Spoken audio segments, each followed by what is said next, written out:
we present Paul Kermack and Robert Trotter in The Taste of Proof, adapted for radio from his novel of the same name by Bill Knox. The Taste of Proof.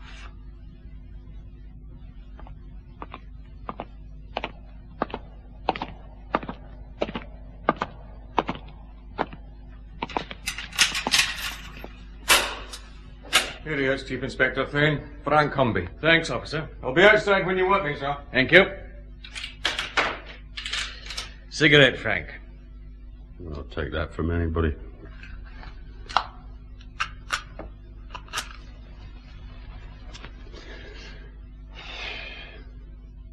Well, what is it now? Glasgow cops started making social calls on untried prisoners? Not yet, no. How are you getting on? Barlin is all right if you know the ropes. And you do, eh? I was beginning to think you'd learned some sense. It's 4 years since the last time. Now, steady, I haven't admitted doing anything. This time, that's a formality. And with a record like yours, robbing your employers was just damn stupid. You're pretty sure of yourself. Look, even if you are the CID boss at Millside Division... Stop fooling about. You know the charge. Early this morning, along with a person or persons unknown, having broken into premises occupied by the Glen Ault Whisky Liqueur Company at Wood Street, Millside, forced open a lock-fast safe and stolen £3,000... Belonging to the said company. Look, I was in court, remember? So what? The evidence. A beat cop saw a car with 2 men aboard leaving Wood Street at 1 a.m. Now, cars are scarce around Wood Street at that time, so he noted the number. Then went looking for trouble. Clever of him. The Glen Ault office had been raided. The back of the safe jemmied open. Oh, you know, these firms with old safes. They should know better. No fingerprints around, Frank. Everything wiped, except one thing. The cap of a whiskey bottle we found in the wastebasket. A whiskey bottle that had been in the manager's cupboard. The bottle cap had one fingerprint. Yours. I don't mind listening, Chief Inspector. Then we found the car, a stolen car, abandoned. Again, wiped clean of prints. But the Glen Ault cash box was in it, forced open and empty. There was a penknife halfway down the back of the seat. A penknife with a broken blade. A break that matched the mark on the cash box lock. Not my knife. No. The initials DD were on the handle. DD? You have been busy. DD, Douglas DL. A young clerk in the main office, who wasn't home at all last night and didn't show up for work this morning. Is that a fact? Oh, Humby, let's save time. It was meant to look like an outside job, but it wasn't. Now, you drive a van for the Glen Ault Company. A truck. There is a difference. Yesterday evening, you were almost 2 hours late on your last delivery run. So late that the night watchman was the only one around to let you into the warehouse parking lot beside the office. The truck's feed pump seized. It took time to fix. That feed pump hasn't been touched in weeks. Humby, you had somebody hidden aboard that van. Somebody who had a key to the door that leads into the office block. Later, well, he opened that window and helped you in from the street. Did you think that all up by yourself, Chief Inspector? I've got a wife who'll swear I was at home before 11 o'clock last night. And I didn't go out again till your mob grabbed me at breakfast time. Your wife's loyal that way. But I've got you, Humby. Now I want young DL. And the 3,000 that was stolen. Well, it's not at my place. We looked. Maybe DL has it. You better find him, eh? Well, it's your hard luck if we don't, Frank. A first-time amateur, and he skips off with £3,000, while you get a possible 5 years. I'll take my chance. Nothing to say, Chief Inspector. Nothing at all.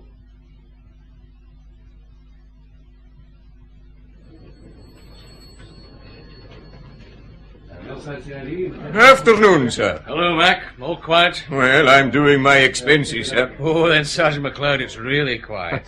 Where's Inspector Moss? Here I am, Colin. I've been out for a haircut. Looks like they used a lawnmower. Well, it'll last this way. Till next year. Come on through. Aye, right. Well, thanks very much, then. Goodbye. Sarge. All right, Beach. What is it this time? Shut the door, Phil, will you? Okay. Well, how'd you go on it, Bud Lenny? So Frank Humby. No dice. He won't talk. Yeah. His wife's different. You were lucky you missed her. Here? Uh-huh. Sit down. Tell me about it. Aye. Well, you know Jean Humby. Red-headed and with a temper to match. But she's fond of Humby. Women can be funny that way. That's why I'm a bachelor. Aye, the kind of bachelor who picks up free meals at my place. And I've a wife and 2 kids to support. Don't you start. Anyway, Jean Humby has changed her idea about times. Has she? That's unusual. Yeah, she said Frank was home by 11:30 last night, remember? Uh-huh. Now she says it was 12:30. And the Glen Ault raid was about 1 a.m. What's her story now? Oh, that she laid it on a bit thick the first time, to protect Humby. She thought the break-in had been around midnight. Right. What else did she say? That Frank told her he had met a pal called Douglas DL and they had a few drinks. Did he now? Well, that's more than he told me. Then what? Well, she gives Humby hell if he comes home tight.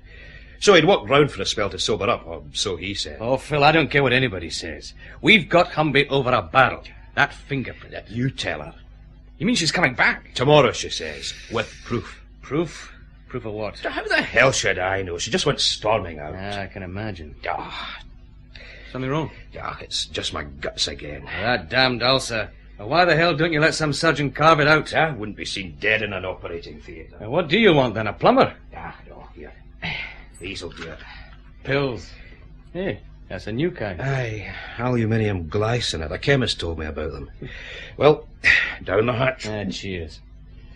So, Humby told his wife he'd been drinking with Douglas DL. Sounds like a stage 1 alibi. A pretty stupid one. DL will turn up. What have we got on him? Nothing much. Age 26. Works with the Glen Ault outfit as a clerk. Single. Rents a room with a family over in Sharon Street. He comes from up north, doesn't he? Aberdeen. His parents still live there. I've teleprinted the Aberdeen force to keep an eye open for them. We could use a photograph of DL. We've got one. He dated one of the Glen Ault typists a few times. She let us have a snapshot we can enlarge. And that's about all we can do for now. Jean Humby. I'm not looking forward to her tomorrow. Well, it's your turn. And you're welcome. Colin? Colin. Oh, blast that radio. Oh. Were you saying something, Mary? Are you reading that book or just sleeping in that chair? A bit of both, I suppose. Would you like some coffee? What time is it? Past 11. If you want to sleep, you've a bed. All right. Coffee, then bed. I'm ready for both. Oh, damn. I'll get it. No, don't bother. It'll be for me. Another quiet night at home, shot to hell. Thane? Colin, Phil Moss. Oh, Phil, what's it this time? Jean Humby's dead. Dead? It's murder. I'm at her house now. It's that block of multi-storey flats in Gradient Terrace. I'll be right over, Phil. Damn. I suppose I can forget the coffee. Coffee? Oh, I'll be lucky if I see breakfast. I've got a feeling about this one, Mary. Just a feeling. In here, Colin. Right, Phil. Hello, Doc. Colin, give me a minute. I'm nearly through. Well, there she is. So is he. That's how she was found. Lying in front of that damned great stereo record player. Same clothes she was wearing this afternoon. Doc Williams reckons she's been dead maybe a couple of hours. That's a rough estimate. I'm a police surgeon, not a genius.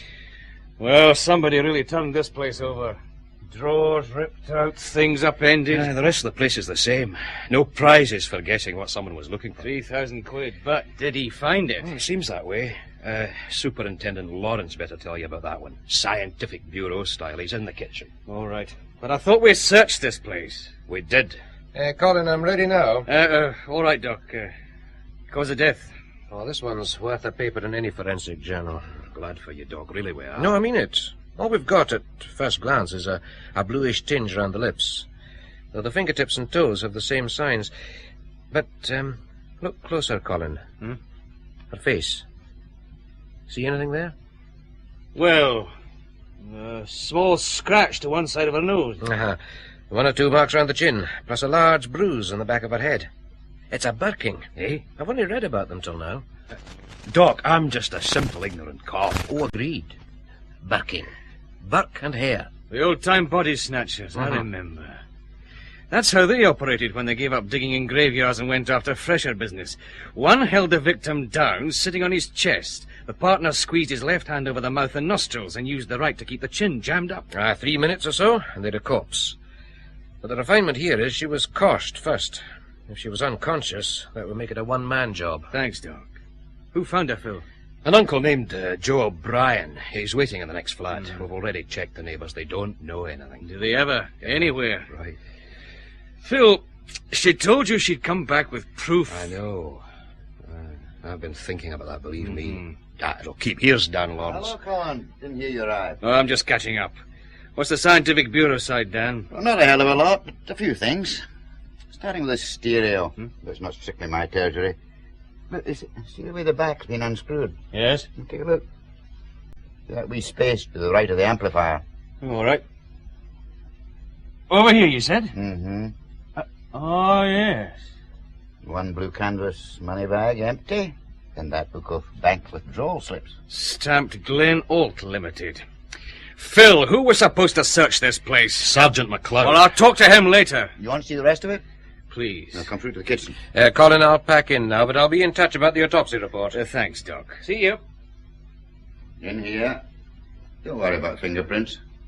This character wore gloves. A tray. 2 cups and saucers, sugar and milk. And electric kettle ready to be switched on. Her uncle says she knew he was coming. So she'd opened the door, eh? And maybe found Douglas DL, eh? Who's he? Oh, someone we're looking for, Dan. And if you find him, what then? Well, right now, I'd let Frank Humby have him for half an hour.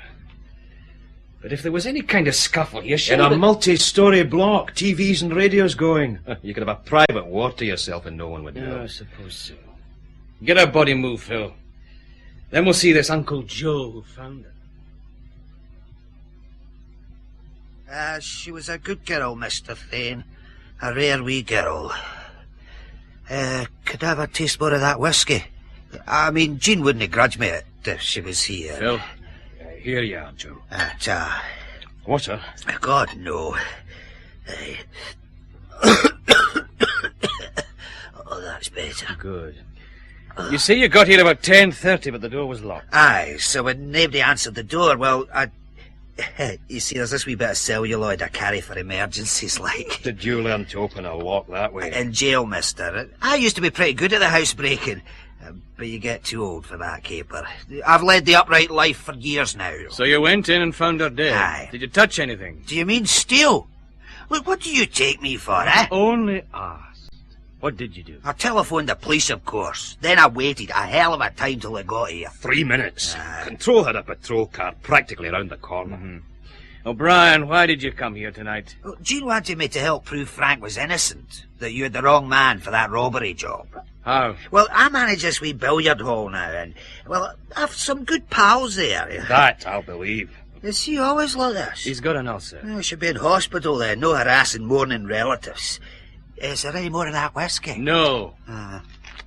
Look, how were you going to help Jean? Well, she had her own ideas. Something to do with this lad DL that was supposed to be on the raid with Frank. DL? What about him? Well, that was what I was coming to find out. You see, she came to the billiard hall, and then this evening she phoned and asked me to come round here. She said she'd remembered something Frank had told her about DL. And if it meant what she thought, she had you cops with the short hairs. If what meant what she thought? That's what I was coming here to find out. Yeah, but I can tell you one thing. Frank was drinking with this lad DL the evening before the robbery. Where? A pub called the Wyvern. About 6 o'clock that night. I put the word out I was interested, and that's what came back. 6 o'clock? That's when Humby was still supposed to be repairing his truck. Well, I don't know about that, mister. But where you've got him, he couldn't have killed Jean, could he? No, he couldn't. Phil, Uh-huh. take over here. Aye, right. I've a job to do.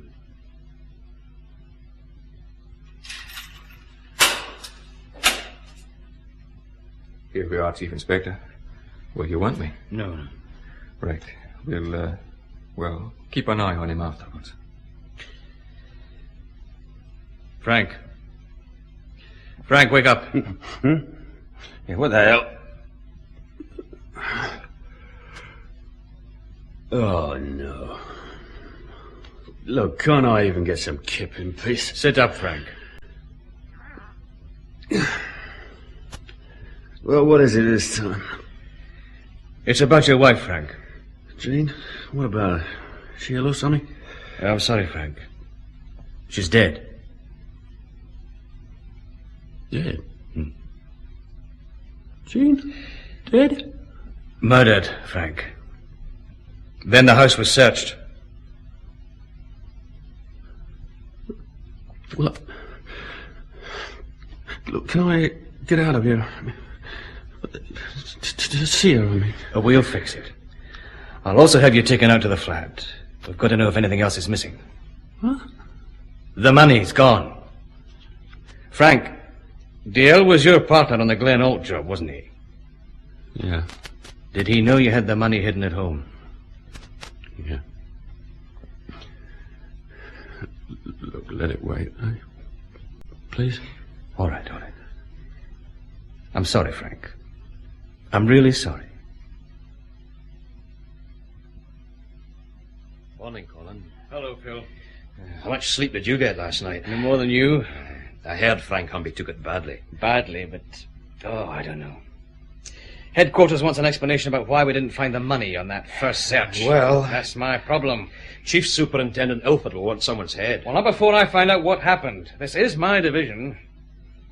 What else have we got, Phil? Well, that story about Humby and Dale being in the pub together checks out. We got hold of a couple of the pub regulars, thanks to Joe O'Brien.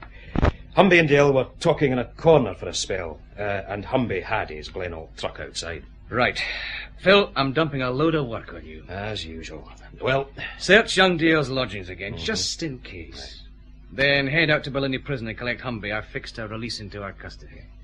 Bring him to the flat and have him look around. How about you? Well, Sergeant McLeod first, then the Glen Ault place. Who's the boss there? George Greenlaw, he's managing director. Right, I'll be at headquarters after that. Give my love to Buddha Ilford. Oh, that'll help. I'll get started. Right, Phil. No. Sergeant McLeod. Sir? In here, please. Pronto. Yes, sir. This I could do without.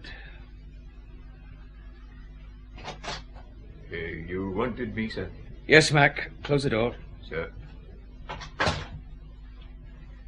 Mac, who was with you when you searched Humby's place yesterday? D.C. Edwards, sir. 2 of you. Yet neither of you checked inside the stereo set. No, sir. I'm sorry. Mrs. Humby was being difficult. Things were, well, awkward. You were in charge, Sergeant. Chief Superintendent Ilford is going to want to know what went wrong. I know, sir. If we'd found that money, she wouldn't have been killed. Maybe. All right, Mac, let's have it. You said she was difficult. How difficult? She took a swipe at me with a milk bottle, sir. Or that's how she started. But, well, we just picked up her husband. So you let her away with it? Sir, am I still on full duty? You are, and I have a job for you. Call it penance if you want. Jean Humby was contacting people, trying to find out what her husband had been doing. And we know she was at her uncle's billiard hall. After that, it's a shoe leather job.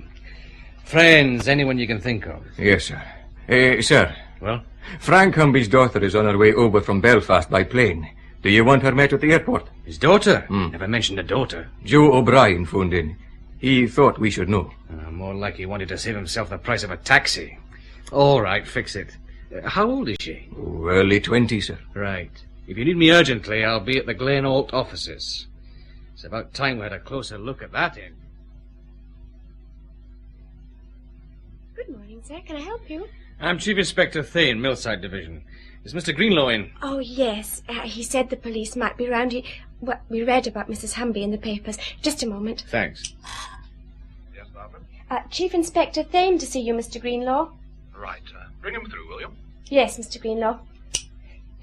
If you'll come this way, Chief Inspector. Fine. Chief Inspector, do you mind if I ask a question? Go on. It's about Douglas. Douglas Dale? Yes. Have you found him yet? No. Are you the girl who gave us the photograph? That's right. I'm Barbara MacPhail. We're friends. Close friends? I like him. He's Oh, he's just not the type, Chief Inspector. For what? Mrs. Humby's dead. People here are, well, putting two and two together. But you don't believe it. I know him, Chief Inspector. Well, this is Mr. Greenlaw's office. Ah, Chief Inspector. Thanks, Barbara, that's all. Yes, sir. It's good of you to see me, Mr. Greenlaw. Murder apart, I can think of 3,000 good reasons, Chief Inspector. Sit down. Thanks. We have met before, about a year ago, just for a moment or two. You gave a talk on office security to the local business club. I remember the talk. Well, how can I help?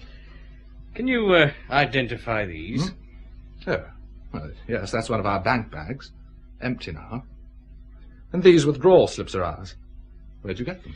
In Frank Humby's flat. I see.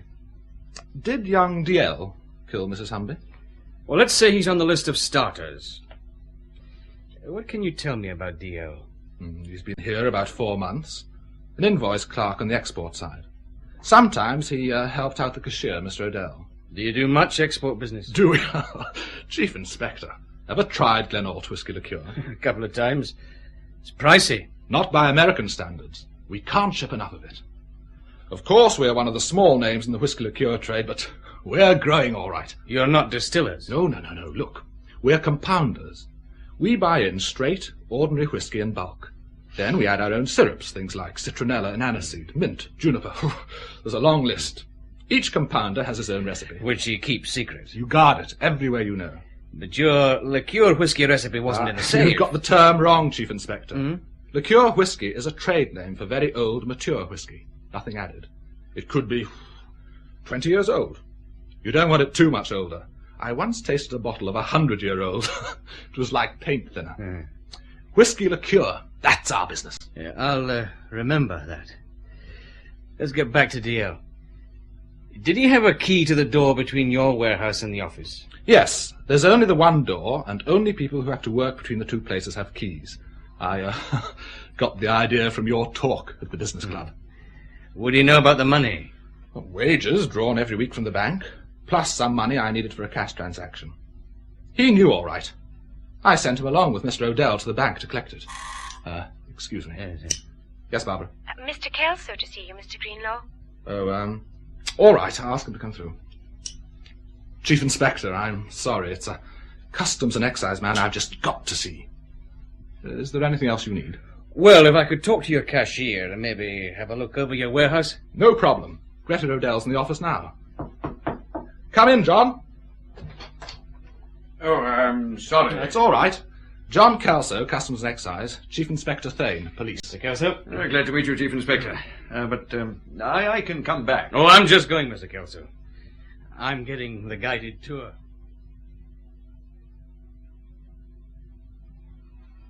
That's the compounding vats, right, Miss Riddell? Right.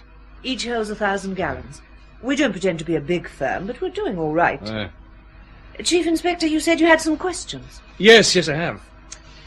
Douglas DL first. When he went with you to the bank, did he seem nervous or excited in any way? No, but he wasn't the talkative type. Now, how long did you know there would be more money than usual to collect? Several days. And And before you ask, yes, I did make a joke about it to him. It was damn stupid looking back. Looking back's always easy. Did Mrs. Humby ever come here? Just once, I think. Frank, her husband was off sick. She came to collect his wages. Did people here know Humby had a record? Yes. At least George Greenlaw and I did, but he was a good worker. We trusted him. Wait a moment. Ed, over here. Can you spare a moment? Right, Miss Riddell. Ed Yule's our foreman. Frank Humby worked directly under him. There's something wrong, Miss Riddell. Ed, the Chief Inspector wants to know about Frank Humby. Well, I didn't hire him. What was he like to work with? Stubborn. He did his work, but he wasn't exactly friendly. Except perhaps with Douglas DL. Well, they talked now and again. I'm kept too damn busy to watch all that goes on. What about Humby's last delivery run? Did he complete that? Oh, first thing I checked when I heard he'd been arrested. He did. 100 cases of bottles consigned to Hamburg, delivered to Leith Docks. Anything else? Not for now. I'm due at Frank Humby's flat. But I may be back. Oh, any time, Chief Inspector. You've got Humby. Now I'd like to see you get this little murdering basket DL. All of us would.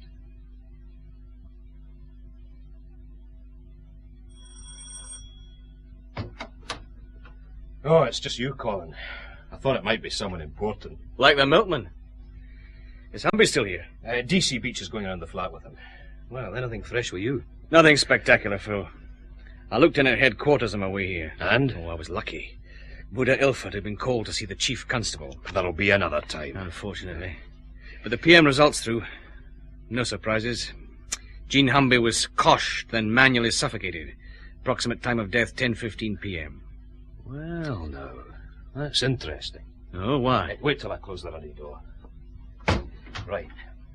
While I was bringing Humby here from prison, Beach took another prowl around the neighbours. He dug up something that ties in. Go on. A girl. 17 in the world's shortest miniskirt. Oh, that's Beach, all right. No, I'm serious. This girl and her boyfriend were up on the roof of this block last night. There's a sort of balcony bit, private, for a necking session. There's always somewhere. And? Well, they were in a dark corner and, busy at it. Look. Then they realised they weren't alone. Another couple had come up. Phil, She says a woman with dark hair, a white raincoat and a good figure. The man was, well, she can't remember. But she'd never seen them before. She says they weren't local and they left the balcony just before 10.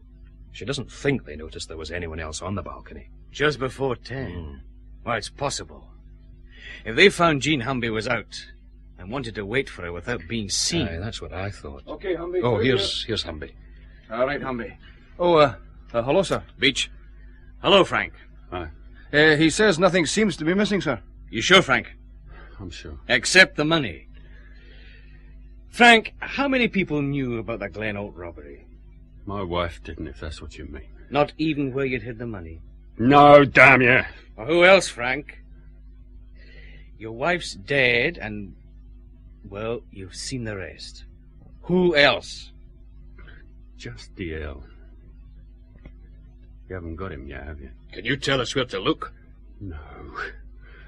Do you think I'd stand here and keep my mouth shut now? I don't know, Frank. Oh, your daughter's on her way to Glasgow. Joe O'Brien contacted her. Agnes? Look, I don't want to see her. But she's your daughter. She's not to get involved. She's just a kid.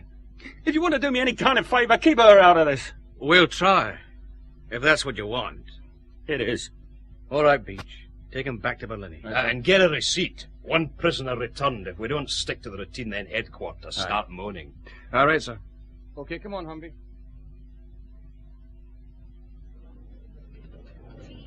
Serial message number 22, timed 1245 hours.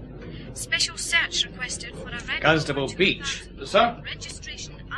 Turn that damn thing down. Oh, sorry, sir. I didn't know you were back, sir. I could have crept in and stolen the flaming office from under here. Any messages for me? Yes, sir. Sergeant McLeod phoned in. Well? He said to tell you that Joe O'Brien seems to have vanished. Damn. And, here's the rest of it, sir. I typed it out for you. Ah, thanks. Look, find some tea and sandwiches for two. Inspector Moss himself. Yes, sir. What kind of sandwiches, sir? Oh, anything short of old boots. I'll be in my office. Yes, sir. Right away, sir. Phil. Yes? Come on through. Aye, right you are. Well, what's up now? Uncle Joe O'Brien. McLeod says he's scarpered. O'Brien? Somebody phoned that billiard saloon he runs and he just took off. What else does Mac say? Wait a minute, I haven't read this through. Well, most of it's Jean Humby. He's still raking round. So far he's found a taxi driver who drove her out from the city last night. Home? No, she paid him off a couple of streets short of Gradient Terrace, about 9:30.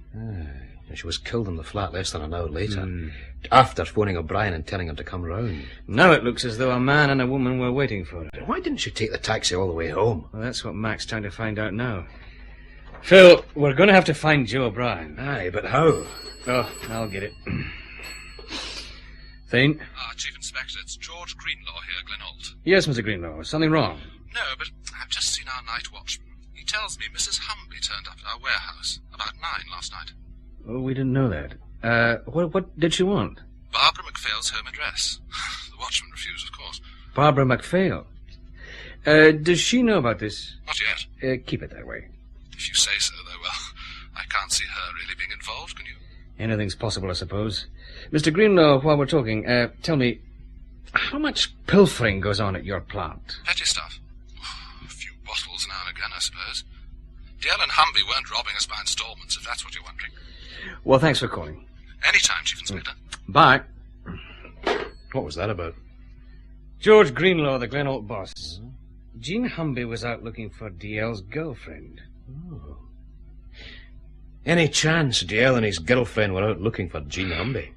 She's a nice kid, Phil. They're the worst.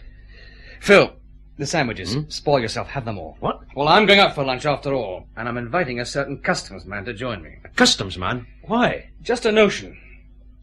I think I'd like to know more about this Glen Ault outfit.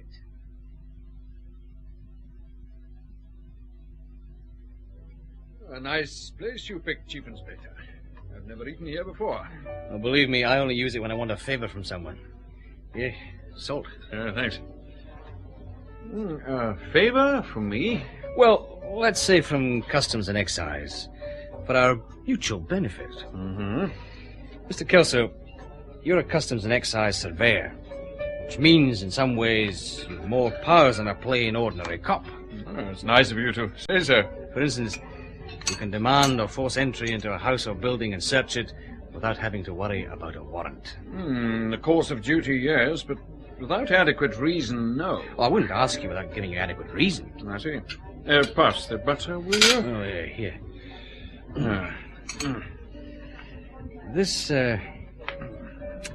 This Glen Ault whisky liqueur outfit. I'm interested in them. Well, I'll tell you what whisky means to Customs and Excise. Over £300 million a year in collected duty. Buy a bottle in Britain and at least 3/4 of what you pay is tax. I know, it's a crime. It's one of the biggest single sources of internal revenue in this country. So, you take distilleries. There's a customs man at every one. Living on the premises, he holds all the keys, and he has to know what happens to every drop of whisky produced. You're thorough. So, what about Glen Ault? Safe-breaking? Murder? Not my territory, sorry. Glen Ault's an old firm. It had to be sold for death duties a couple of years back, and that's when Greenlaw's company took over. Before that, Greenlaw managed a distillery. He's done quite well. How close an eye do you keep on the firm? Well, not particularly close. The rules say duty has to be paid before whisky is used in compounding. Duty's what we're interested in. Then the secret recipe takes over. Secret? No, that's publicity stuff. Any laboratory can crack a recipe. We know what's in Glen Ault whisky liqueur. So do their competitors, and vice versa. This duty business, I thought export sales were duty-free. They are, but we refund only after we've seen the shipments leave. And we carry out warehouse inspections all the time to make sure everything's in order. And is everything in order? At Glen Ault? I'd stake my pension on it against this excellent meal, Chief Inspector.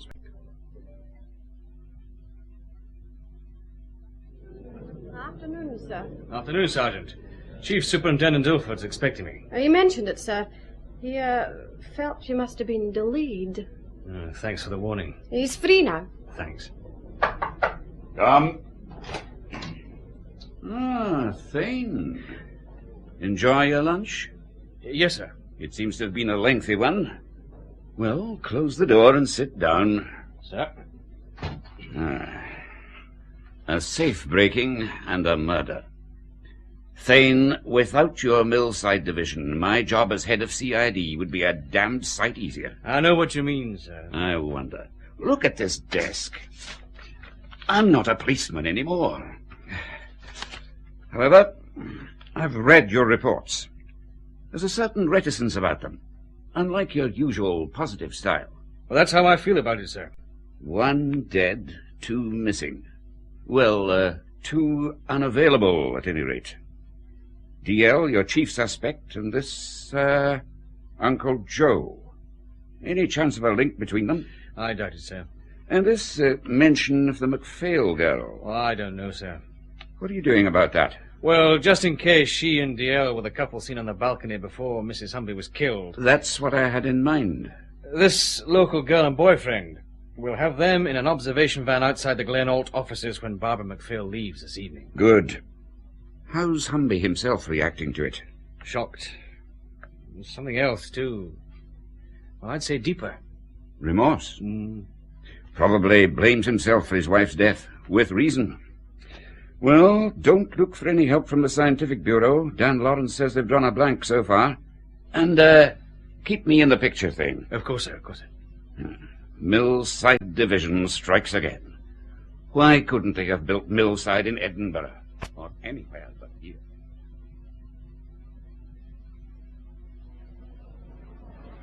Well, here you are again. The Glen Ault offices. Want me to come with you, Colin? No, just give me that again. Register of Scottish companies. Glen Ault is listed with a nominal share capital of £20,000. Only 3 director shareholders, George Greenlaw, Greta Adele, and a chartered accountant called Jimison Roth. Aye, most of them have one, sir. What's that, Ericsson? An accountant, sir. Oh. I forgot we'd a driver who's moving into the legal profession. The accountant usually is a front man for some bank or outside interests. He just does what they tell him. You're a little mine of information, aren't you? Any time I can help the Inspector. Look, Phil, organise the observation van routine. On Barbara McPhail? On the lot of them here. And stay with it. Then call me back at Millside. Right. Observation. Ah, well, it's time I had a rest. Oh, back again, Chief Inspector. Oh, Mr. Greenlaw's out, I'm afraid. That's all right, Barbara. I wanted a word with you. Oh? What about? Did you ever meet Mrs. Humby? Oh, yes. Oh, just once, though. She came to the office to collect Frank Humby's wages. He was off sick. How well did you know Frank Humby? Oh, he was just one of the drivers. I spoke to him now and again. I see. Barbara, do you mind telling me your movements after work for the last couple of nights? Oh, Barbara, I'd ask him why first. Hello, Miss Riddell. I thought I heard someone out here.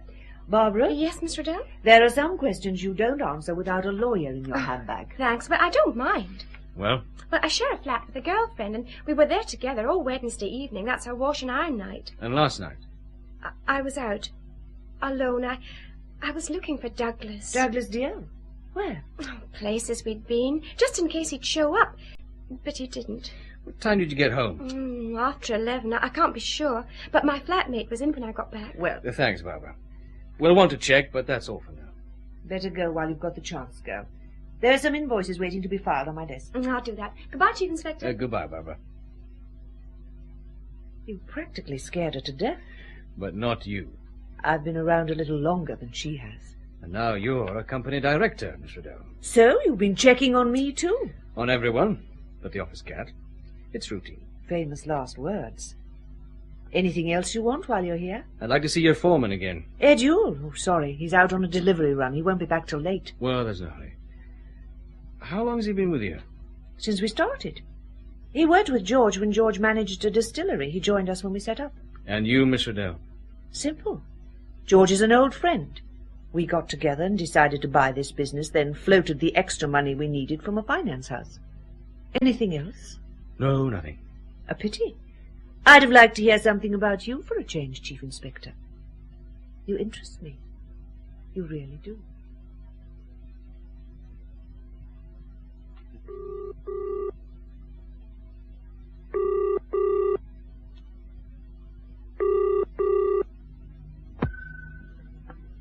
Millside 4456.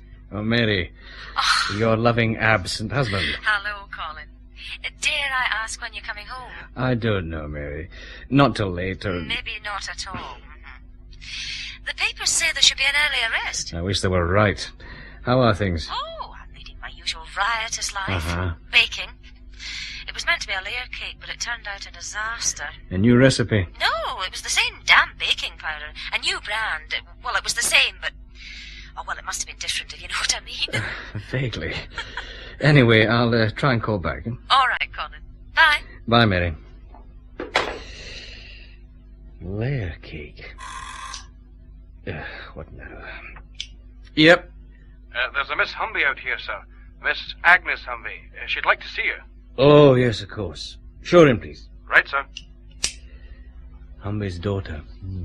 Oh, well, let's get it over with. Come. Miss Humby, sir. Thanks, Beach. Sir.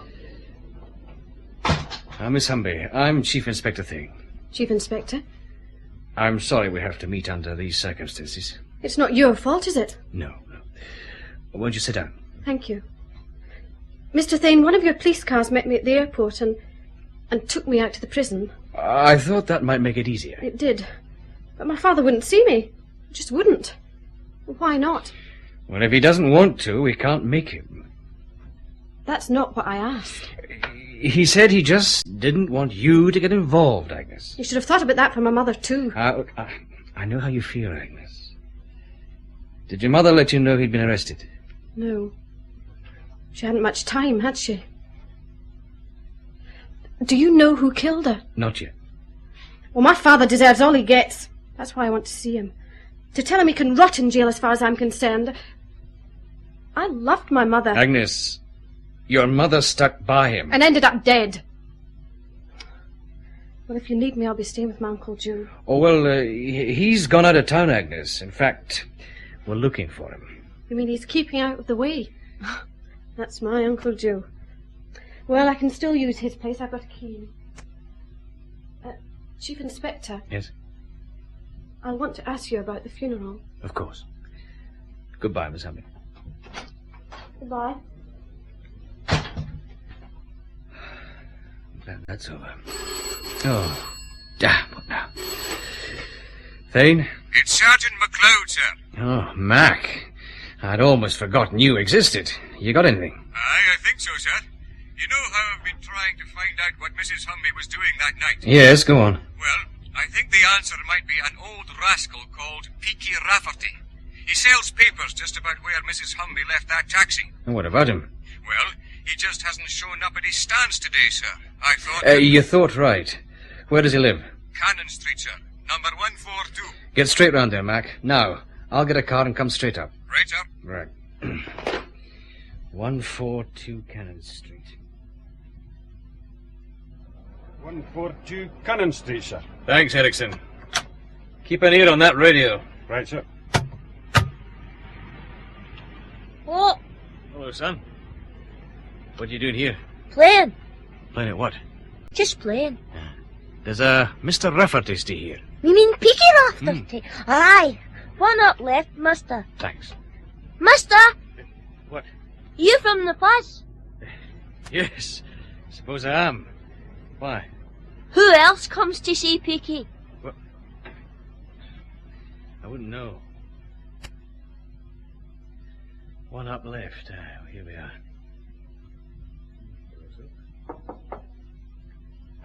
Anyone in? Sergeant MacLeod?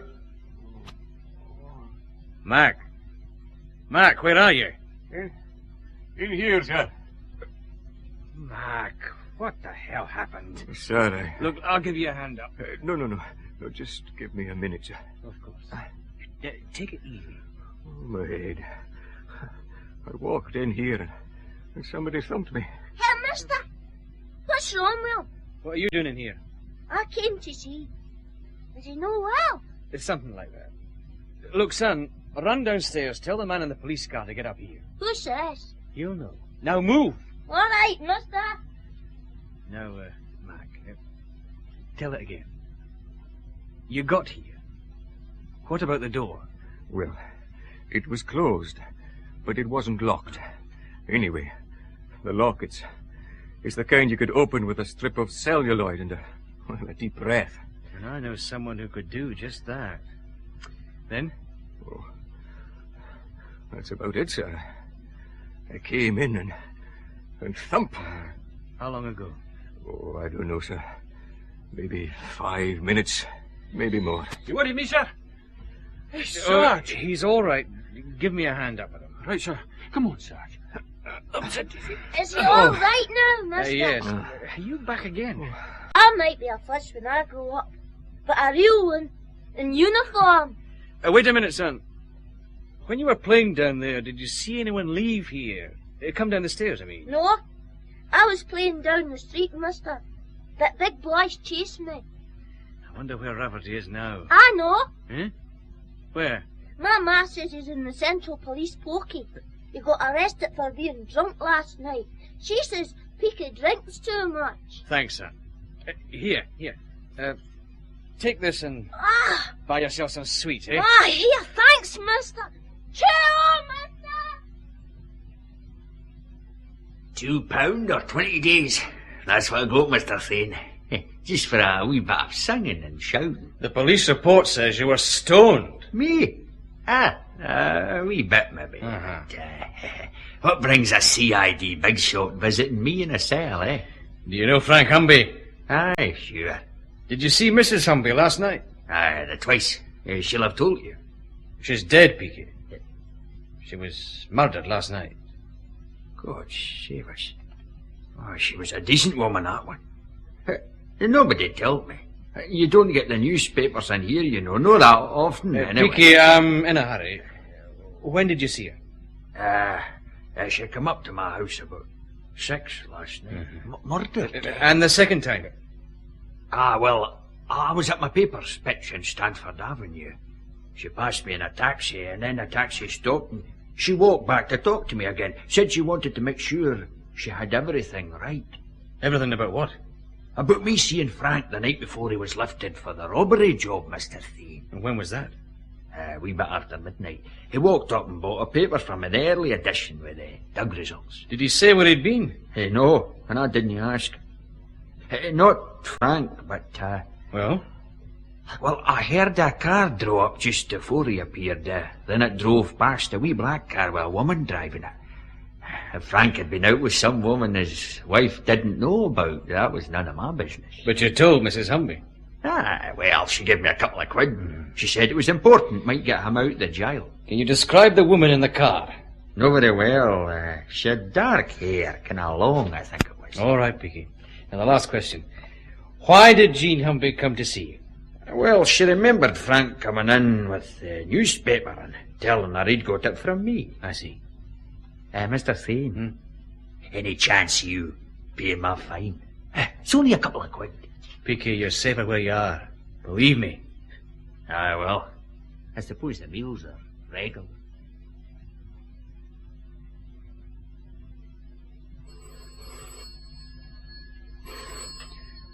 Millside CID, Chief Inspector Thane's office. No, this is Inspector Moss. Look, call back, will you? We're busy right now. Anything? Oh, nothing that matters, Colin. Headquarters wanting some statistics. Statistics. Are we cops or computers? Well, they can wait for them. All right, Dan. What's so important you came out here? The Scientific Bureau tramps again. A wee bit late, maybe, but... Better late than never, we know. Yeah, you're also to stay quiet, Joe. Now listen, both of you.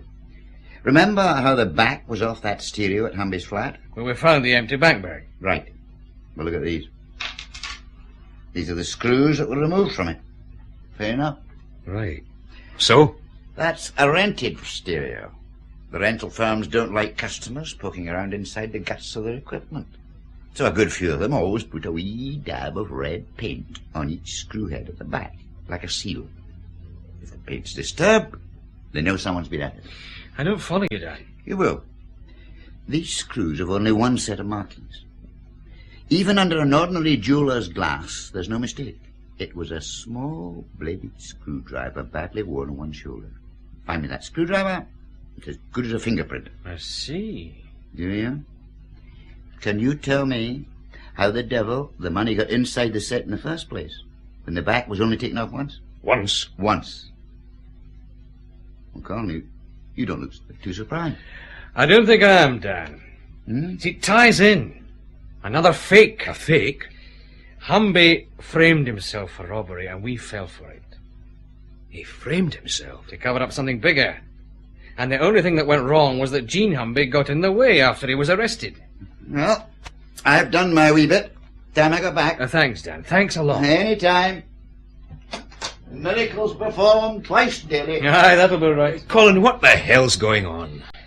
Well, I'm beginning to get an idea. It's just a beginning, Phil.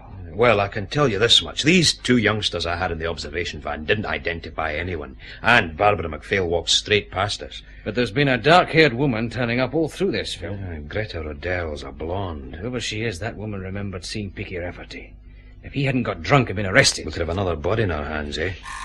Well, we nearly did. Mac took a real clout. Yes. Sir, Agnes Humby's back. She's got Joe O'Brien with her, sir. O'Brien? Send them right in. Right, sir. Uncle Joe. First he vanishes, then he pops back up. Where the hell has he been? Come in. In here, please, Miss Humby. You too, O'Brien. Thanks, Beach. That's up.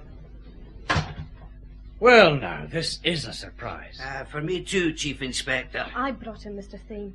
He's got something to tell you, haven't you, Uncle Joe? Now look, lass, I Uncle don't... Joe. Sit down, both of you. Phil? Sure. Cheers. Here you are. Thanks. O'Brien, do you know there are police looking for you over half the country? I never thought He never that it'd does. be...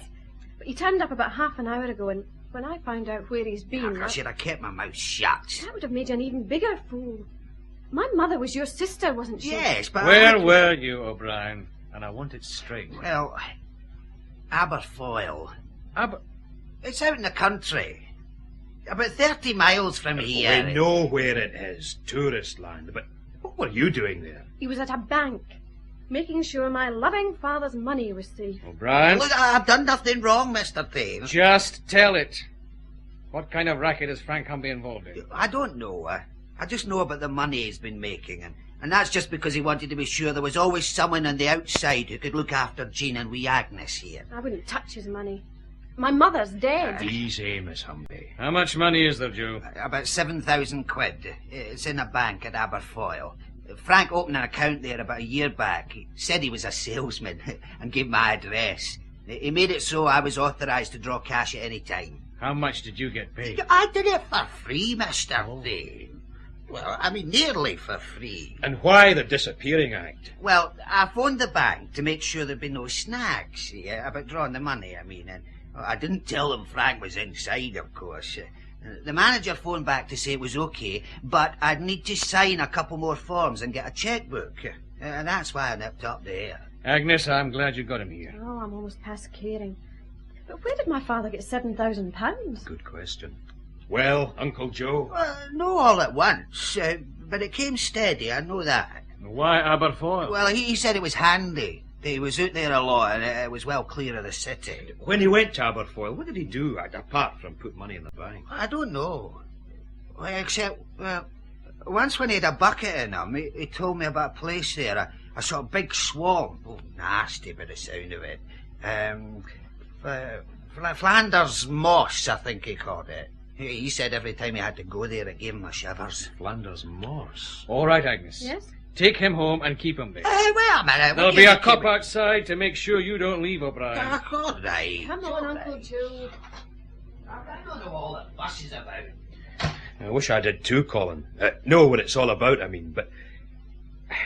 I'm beginning to get a good idea, and I don't like it. We've a fake robbery. A man in jail waiting trial for that robbery who has a cast-iron alibi but won't use it. His wife finds out... And tells someone, so she gets killed. But Humby... There's only one reason I can think of strong enough to keep him quiet. Murder. Another murder. Douglas DL. Well, that's how I see it, Phil. Humby daren't talk because that robbery charge is his alibi for something else. And this Flanders Moss place... Named after you. Phil, get the car out front of me. Right. I'll phone the county police. We'll need some kind of a guide. Then I've 2 other calls to make to headquarters and to Customs and Excise. We're going to need help on this. Help all round.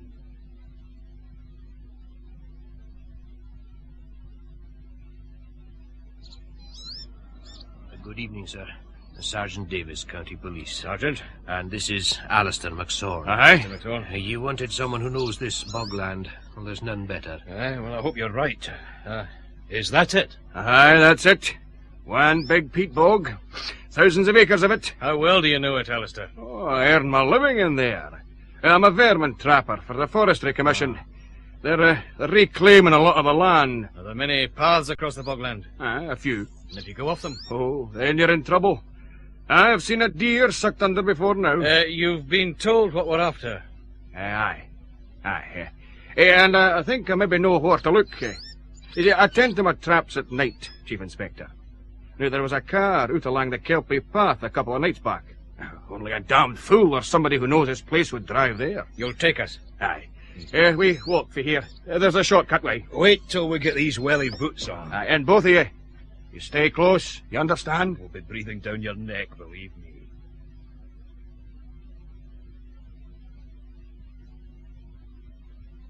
Is it much further, Alistair? No. Careful now. Oh, Damn! get up! I've got you! Here! I warned you. Thanks. Colin, that stuff's like porridge. Alistair. Now, there's the kelpie path. See where that high myrtle shows a break. I will be there in a moment.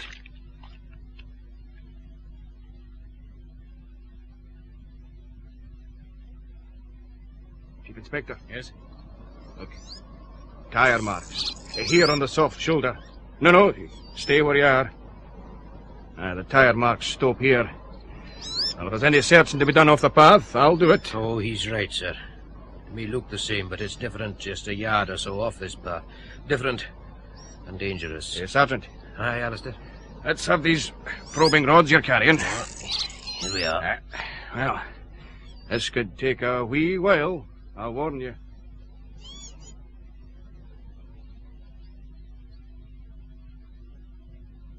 How long did it take, then? About an hour, sir.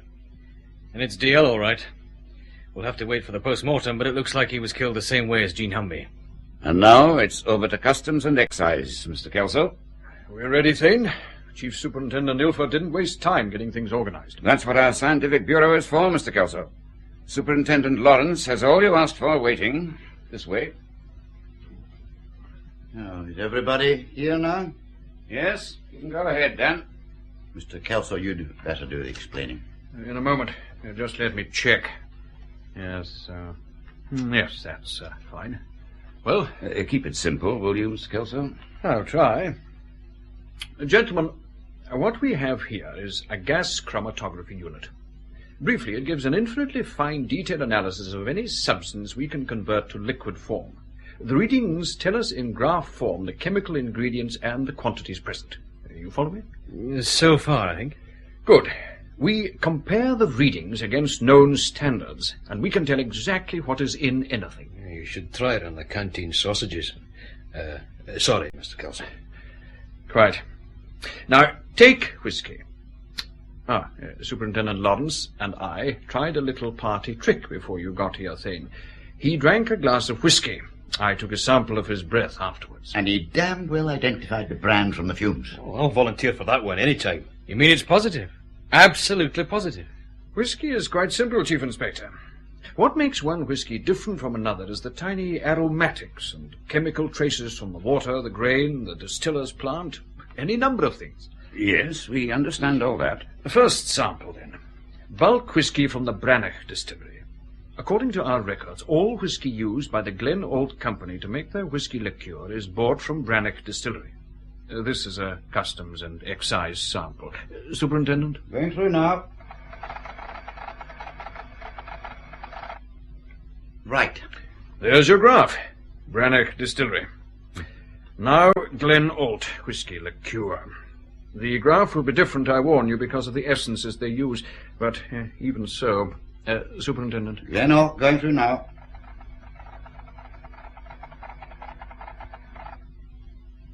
And there's your second graph. Now, side by side. Thane, and you, Inspector Moss, look at them closely. They're different, all right. Two sets of wiggly lines. Sorry, that's all I see. Ah, yes, but notice this high peak in the Brannock sample. Uh-huh. It should be in the Glen Ault sample, but it isn't. Maybe it just got lost. No. Another whisky was used. One Customs don't know about, and legally that is impossible. Then your hunch was right, Thane. Stolen whisky. Well, that's how I see it, sir. What gave you the idea? Well, my wife baked a cake, sir. She used the wrong baking powder. It was the same, but different. Then, well, someone said pretty much the same thing about the bogland.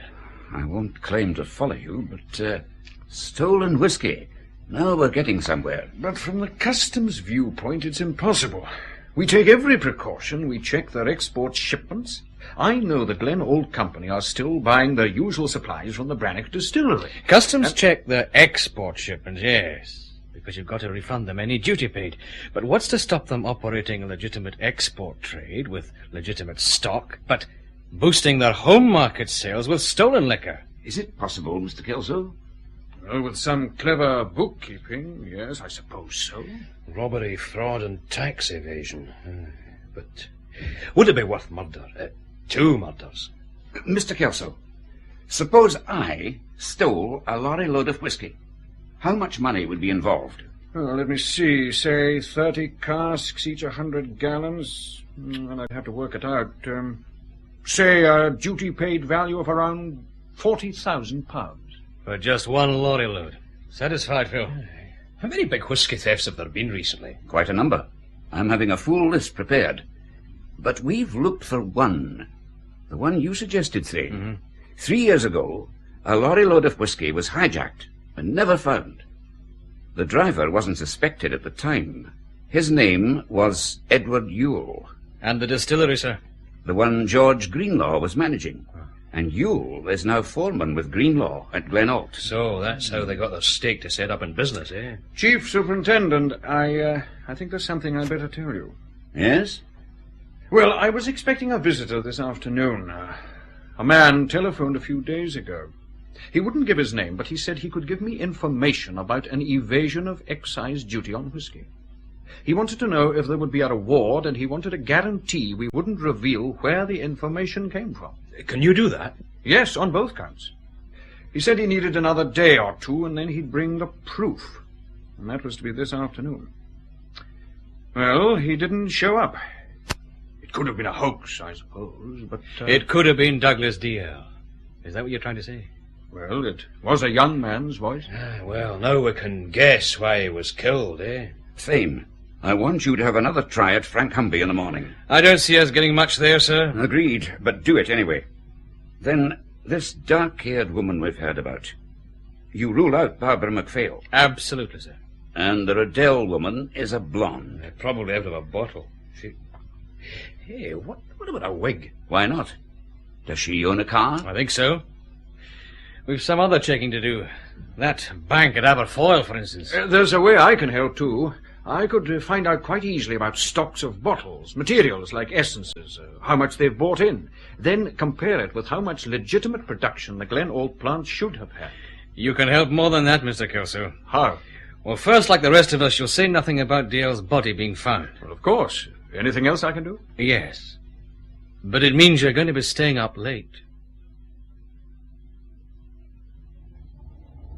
Thane, I still don't know I like this. It's simple. The Glen Ault warehouse is round the corner.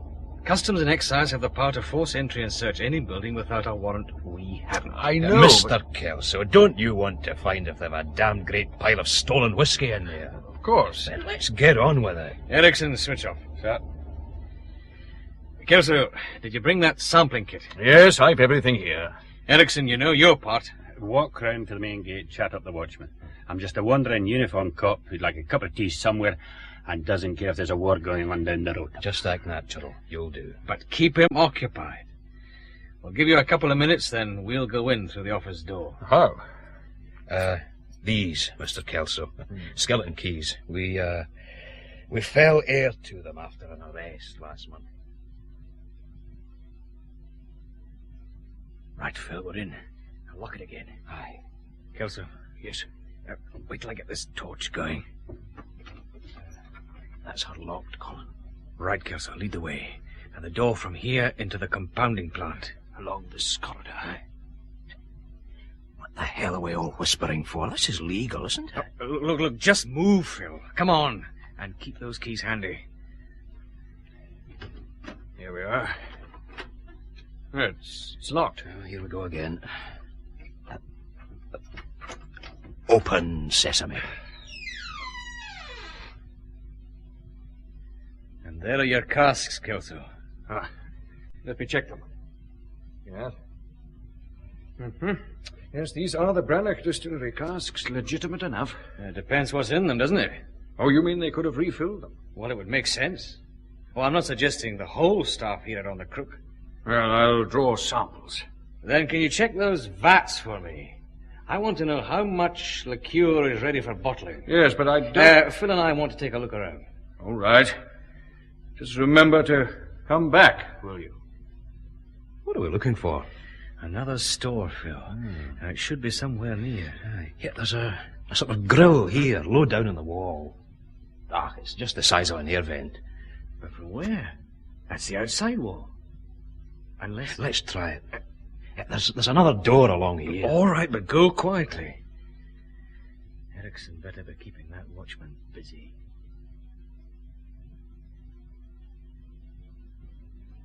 Nothing this side, Colin. Wait a minute.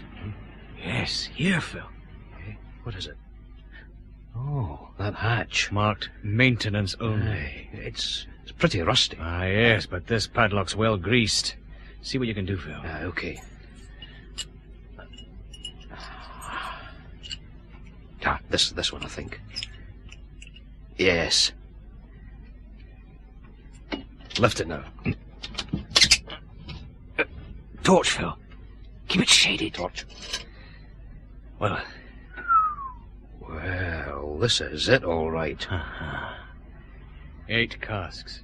Hold this hatch lid, Phil. Right. I'll take a look at them. Hey, don't get stuck down there. Any names on them? Hold on. Yes. This one's Special Cruachan. And the others, well, I think they're the same. Look, I'm coming back up. Yeah? Oh, right. What's that you got? Mud, Phil. They're covered in dried mud. Like they've been in a bog, you mean? Like they've been in a bog. There's some rubber tube and a hand pump down there, Phil. They can tap these casks from here and refill the legitimate casks through that grill. A little bit of weekend work while the staff are away, eh? Neat. Now what? Get Kelsey over here. He can draw more of his samples. And then we'll get the hell out of it.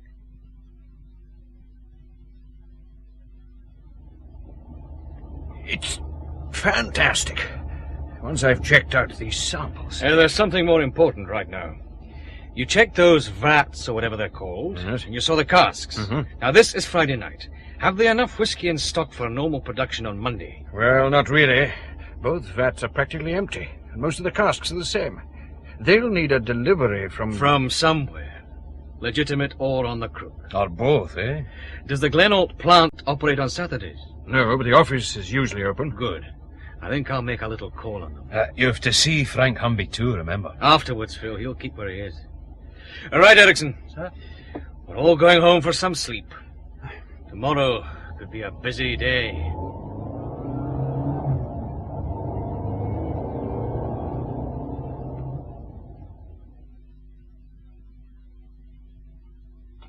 Good morning, Glen Ault Distilleries. Yes? Hold on a moment, please, will you? Hello, Chief Inspector. I won't be a moment. No rush, Barbara. Hello, Paula. Yes, just a moment and I'll connect you. There. Sorry about that. Busy? Oh, not on a Saturday. The office staff are only in for a couple of hours. Chief Inspector, have you any news of Douglas yet? No, we haven't, Barbara, not yet. Oh. Are you on your own, Barbara? Yes, everybody else is having their coffee break just now. Except, well, I think Mr. Greenlaw may be back in a couple of minutes. Barbara, we need your help. Oh? There's a chance you could help us prove young DL innocent. Will you do it? Oh, whatever you want, yes. For a start, how well do you get on with Greenlaw and Greta Riddell?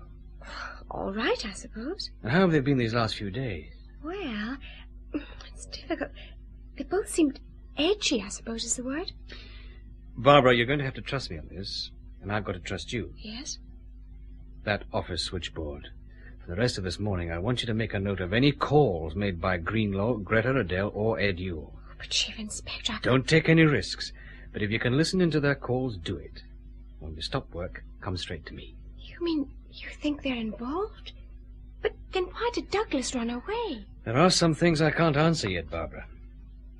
Did Douglas ever talk to you about the firm's account books? He never got near them. Greta Riddell does that side all on her own. Always? Well, even when she was off ill with flu a couple of weeks ago, Mr. Greenlaw said he wasn't to touch them. But Douglas would still be left on his own. Oh, yes, more or less, anyway. Who's Greta Riddell's hairdresser? A hairdresser? Yes. I don't know, but I could try to find out. I'd be obliged.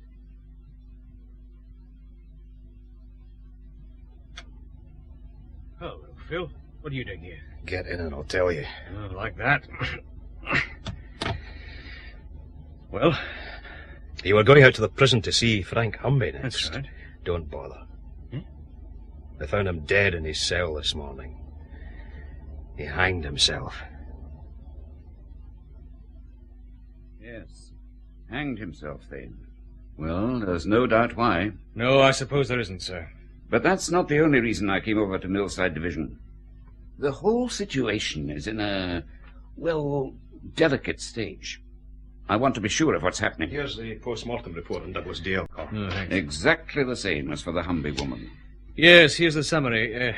Death due to asphyxia, small surface bruising, minute underskin hemorrhage around the mouth and nostrils. And a blow in the back of the head first. Another burking. I just hope we can trust this MacPhail girl. She still doesn't know. That was my decision, sir. I'm glad it wasn't mine.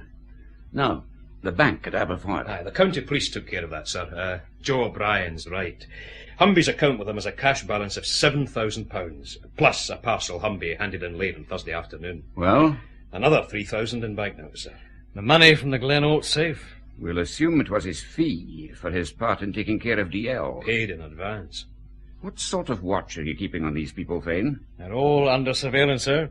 But if Kelso's calculations are right, they'll need to bring in fresh whisky stocks this weekend. And that's when we clinch it, eh? Excuse me, sir. Yep. Mr. Kelso from Customs and Excise, sir. All right, Mac. Ask him to come in. Sir. Talk of the devil. Lawrenson. Sir? The deal's a war with the excise man. Kelso would want to check his tax returns first. Morning, Mr. Kelso. Come in. Morning. Good morning, Chief Superintendent. Morning, Mr. Kelso. Thanks for your help last night. Well, less said about that. But it worked out. Yes, that's not why I came, Thane. I contacted the trade outlets I mentioned, bottle suppliers and essence suppliers. I thought you'd be interested in the results. We are. Balance them against the duty-paid whisky stocks they're supposed to hold, and it looks as though Glen Ault has been producing at least one extra bottle of liqueur for every 3 we've known about. And that's being suitably conservative, of course. Of course. In cash terms? Well, calculating the whisky at its duty-paid value and subtracting the probable cost of essence and manufacturing... Quite. How much profit? £220,000 a year. Well, what happens now? We wait, Mr. Kelso, till I hear from someone who's helping us. And this time, I think I'd better be here on my own. Well, I did what you wanted, Mr. Thane, though I felt a bit like Mata Hari, spying. What did you find out? Well, about half an hour after you left, Mr. Greenlaw had a private meeting in his office with Mr. Adele. Then he made a telephone call. Here's the number. It was one of those truck rental firms. He talked to them about a lorry that has to be ready for this evening. Good. This matters, Barbara. It matters a lot. He made another call after that to Ed Yule. The warehouse people don't work on Saturdays. Can you remember exactly what he said? Oh, that's easy enough. He just said, Ed, we'll go ahead with the run as usual. He wanted to be at some place he called the Drove Track before dark. The Drove Track. Just a minute, Barbara. Sir? Mac, tell Inspector Moss it's on for tonight. Some place called the Drove Track at dusk. He'll know what to do. Right, sir. Oh, and I found out about Greta Rodell's hairdresser, Mr. Thane. His name is Bellini. It's a shop in the High Street. One of the other girls knew. You've done well, Barbara. But what's it all about? I mean, how does all this help Douglas? Barbara, I think you've earned the right to be told. Told what? The truth, Barbara. The truth? Chief Inspector, something wrong. We know where Douglas is, Barbara. We, found him last night. Found? He's dead, Barbara. Dead? Murdered. Like Jean Humby. Oh, no. Barbara, I said you could help him. I meant it. But this was the only way. You couldn't have done what you did this morning if you'd known the truth. Do you think Mr. Greenlaw and the others? Yes. Barbara, the best way people can help Douglas now is to put his killers where they belong, in a dock before a jury. I think I'd better go home, Mr. Thane. I liked him a lot. Of course. There's a car waiting for you. A policewoman will go back with you just in case you need her. For anything, Barbara. Anything at all. You organize everything, don't you, Mr. Thane? Absolutely everything.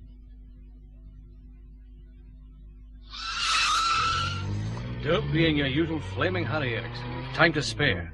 Right, sir. You had it rough from the sound of it. She had it rough, you mean? It was a hell of a way to repair, Phil. It goes with a job. Come on, check this time. Aye, right.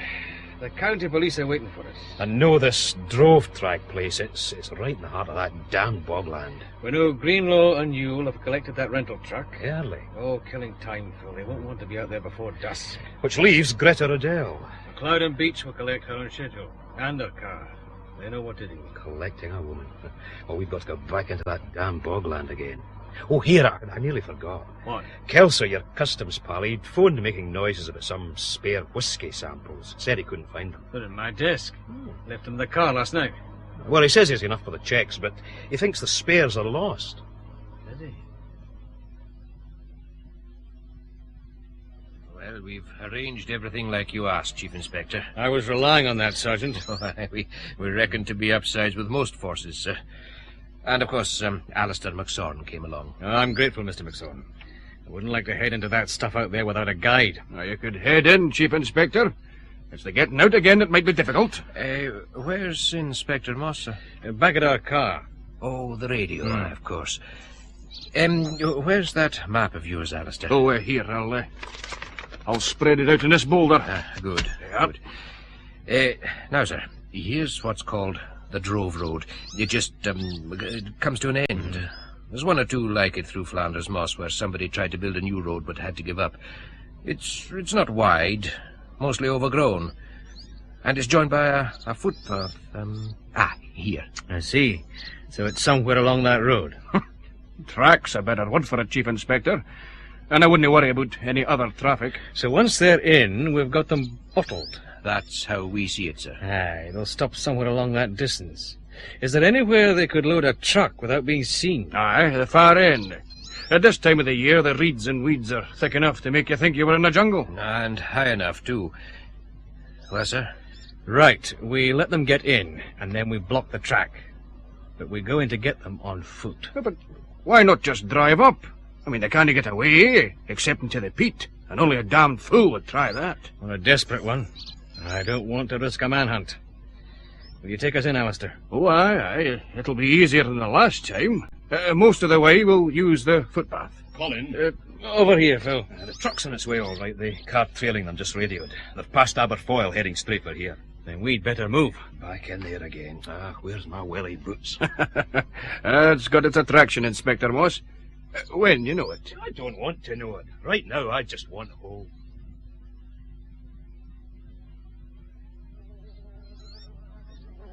Damn. Midges are eating me alive.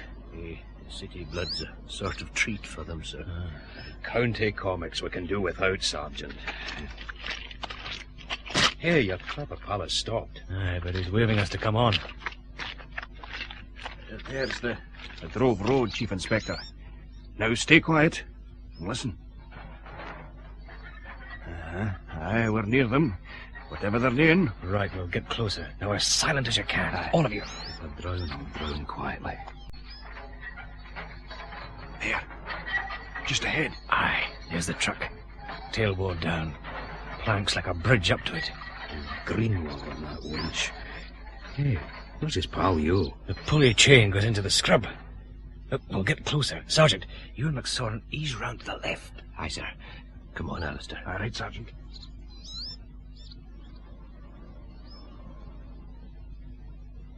Come on, Ed. Hurry it up. I'll work here as fast as I can, damn you. We need another 6 of these casks. I know. Right. Start winding.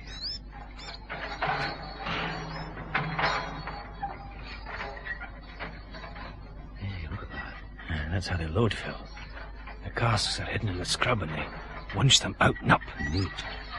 Hey, how much do these things hold? Kelso said 100 gallons each. Then they need that winch. No? Now, wait. Yeah. While they're getting it up to the tailboard. Now, Phil! Nearly there, George. Keep winding. Okay, steadier, Ed. That's it! All right, Greenlaw, leave it at that. My God, it's Thane! You two, you! Run for it, Ed! Sergeant! The winch, Greenlaw. Watch that winch! The cask slipped! Look out,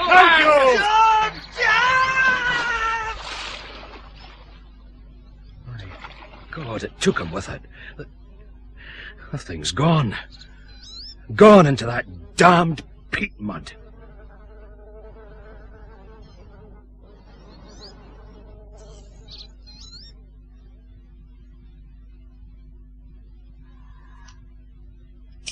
Sergeant MacLeod. Sarge, they're here. Right. You're going to have company, Miss Rodell. Better than yours, I hope. Don't get too close to those claws of hers, Beach. Oh, no, Sarge. Not after what she did to you. Next time I'll do it better. In you go, Glen Ault. Thanks very much. And now we're all together. Good. I thought you'd be here, Greta. You can even sit beside her. Thanks. If you're looking for Yule, Greta, don't. He had an accident. What kind of accident? A cask took him into the peat-bog. How did you make out at Mr. Dale's flat, Sergeant? Reasonable, sir. Show him, Beach. There's this lot, sir. Some business ledgers, so on. She had a safe built in behind the bathroom cabinet. Bank books, passports, money. The emergency fund, eh? This one, sir. I see. So it's Mr. and Mrs. Greenlaw. It kept things in the family. Quiet, George. What happened to your face, Mac? She went for me when we were opening the bathroom cabinet. Well, this lot clinches it. You three and Frank Humby. You had a good run while it lasted. While what lasted? Oh, theft, fraud, evasion of duty. Words. What about proof? Greta, I have a feeling that after tonight, that's a formality. Theft, fraud, and evasion of duty. Well, what happens now, Chief Inspector? Last night we got young DL's body out of Flanders Moss. Last night? But was it suicide? You know better. He was murdered. The same way as Jean Humby. No, wait a minute. With that kind of nonsense, we've a right to ask for a lawyer. Oh, you'll get one soon. Phil. Yes? Just wait till I scribble this. Right. Phone Doc Williams and see if he says yes, will you? Aye, on my way. Trying to worry us, Chief Inspector. Just checking. There were 4 of you in this at the start. Now, well, there's only 2. 2? Frank Humby hanged himself this morning. He couldn't take any more. You know why. Do we? Chief Inspector, you'd better remember a husband and wife can't be forced to give evidence against one another. I suppose, well, maybe Humby killed DL. Then suppose it happened that Ed Yule killed Humby's wife. Just don't try to involve us in murder. Remember, it was Humby and DL who broke into our office. We proved that was a phony a long time back. Greta. George, they're bumbling around, nothing more. Then how would you explain Frank Humby getting home half an hour before your safe lanes were seen making their getaway? So, he went off early. We've checked several things. Yule lived in a boarding house. On the night of the robbery, he came in around 1:30 a.m. But on the night Jean Humby died, he was back by 10 p.m. So he couldn't have killed her. Greta and I have our own alibi. We were together. Convenient for you. Go on, Colin. Doc Williams says yes. Thanks, Phil. You got that knife we found in Greenlaw's pocket? Uh-huh. Here it is. Uh-huh. An ordinary penknife. One blade, a screwdriver. It's mine, so what? Well, one side of the screwdriver tip is worn. Now, I'm going to tell you what I think happened. Don't mind if I yawn. Young DL was going to contact Customs and Excise. He stumbled across what you were doing. Foolishly, he confided in Frank Humby. Humby told you to. So you planned for DL to be killed, with Humby being paid to take a robbery rap, which would cover things up. Nonsense. Just nonsense. Be quiet. Somebody was hidden in the back of Humby's delivery van when he got back late to the warehouse. But DL was already dead by then. You gave Humby the robbery alibi. And while that was supposed to be going on, he was dumping DL's body out in Flanders Moss. Only your timing went wrong. I'm not answering any of this crazy story. All right. Let's talk about Jean Humby. She wanted to prove the police were wrong. And we were. She came to you for help, didn't she? You heard my wife. We're not answering. We want a lawyer. But Jean had it wrong. She thought Barbara MacPhail had been with her husband. But when Jean Humby got home, 2 people were waiting to kill her. One, a woman with dark hair. I'm blonde, Chief Inspector. And your hairdresser says you bought a dark wig a couple of months back for a party. Then this penknife, Greenlaw. I'll gamble the Scientific Bureau confirmed the screwdriver blade is the one used to take the back off that stereo set in Humby's flat. Now put your hands on the table. On the table, palms down. You too, Greta. Why? Do what you're told, woman. Oh, all right. I'll keep them there. I saw Yule's hands once we got him out of that bog, and now I've seen yours. Both DL and Jean Humby had small bruises round their faces, bruises caused by fingers gripping hard as they were killed. I don't He said keep them there. Now, almost every one of those little bruises had a tiny, close to microscopic skin hemorrhage at one end. Sharp nails. And not Ed Yule's. His were broken and chewed. And yours are short, Greenlaw. Too short. They could have been cuts instead, of course. No. Fingernails are what's called keratin tissue. They grow at a steady rate. Now, what I asked Moss to find out was whether a forensic expert can look at someone's nails and say how long it is since they were last cut. Well, you heard the answer. Yes. But we don't need more than a glance at your nails, Greta, do we? Prove it. Prove any of it. Oh, we will in court. You used Humby to lure young DL and dump his body. You left Greenlaw and Yule to fake the break-in. You took Greenlaw with you to Humby's flat. Oh, yes. You're the one I want, Greta. You killed 2 people with your bare hands. What kind of a woman does that make you? I've nothing to say. Nothing. Sergeant MacLeod. Sir? You and Beach take them away. Formal caution and charge. Yes, sir. All right, both of you. This way. Thane? Well? No, nothing. Move out. That's it then. That's it, Phil. Like a fact. No, tar. Light? Aye. You'd better see this. It was telephoned in. What is it? A message from Kelso, your customs pal. He's getting worried about those whiskey samples he thinks you lost. He wants formal confirmation they weren't found. Well, we'll send him a letter. Get a couple of glasses, Phil. Eh? But that's his samples. Aye, but we're due a taste of proof, Phil, aren't we? 2 glasses. Coming up. That was The Taste of Proof by Bill Knox, with Paul Kermack as Chief Inspector Thane and Robert Trotter as Inspector Moss. The part of Frank Humby was played by Arthur Boland. Constable Beach, Michael Bruce. Sergeant MacLeod, Robert Docherty. Mary Thane, Mary Riggins. Doc Williams, Michael Elder. Dan Lawrence, Willie Joss. Joe O'Brien, Ian Ireland. Barbara MacPhail, Rose McBain. Greenlaw, Ian Dewar. Kelso, John Shetton. Greta Riddell, Claire Richards. Superintendent Ilford, John Young. Agnes Humby, Jennifer Angus. The play was produced by Gordon Emsley.